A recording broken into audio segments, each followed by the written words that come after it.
అందరికీ నమస్తే. మేమైతే 2 డేస్ హాలిడేస్ వచ్చాయి కదా అనేసి మా పిల్లలతో కలిసి తిరుపతిలో ఉన్నటువంటి జూ పార్క్కి అయితే వచ్చాము. జూ పార్క్ మొత్తం 7 కిలోమీటర్స్ ఉంటుందంటండి. అందుకోసం అనేసి అక్కడ ఉండవలేని వారి కోసం అయితే అక్కడ ఎలక్ట్రిక్ స్కూటర్లు అనేటివి ప్రొవైడ్ చేస్తారు. మా పిల్లలు ఫస్ట్ వచ్చేసి కొంగల దగ్గరికి వెళ్ళారు. మా కొడుకుకి అయితే అవి కొంగలు కనిపించడం లేదు, ప్రయత్నాలు చేస్తున్నాడు చూడడం కోసం. కొంగల తర్వాత కొద్దిగా వెళ్తే అక్కడ కృష్ణ జింక ఉంటుంది.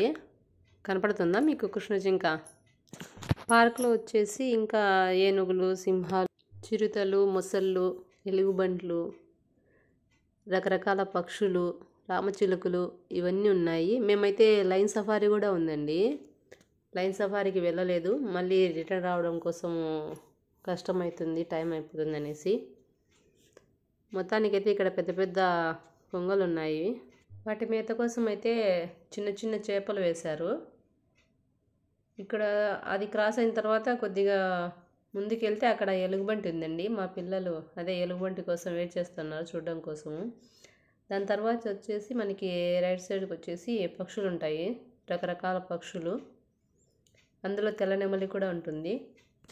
మీరు కూడా మీకు దగ్గరలో జూ కనుక ఉంటే టైం కుదుర్చుకొని మరీ వెళ్ళండి. పిల్లలకి బాగా ఉంటుంది ఎంజాయ్ చేయడం కోసము.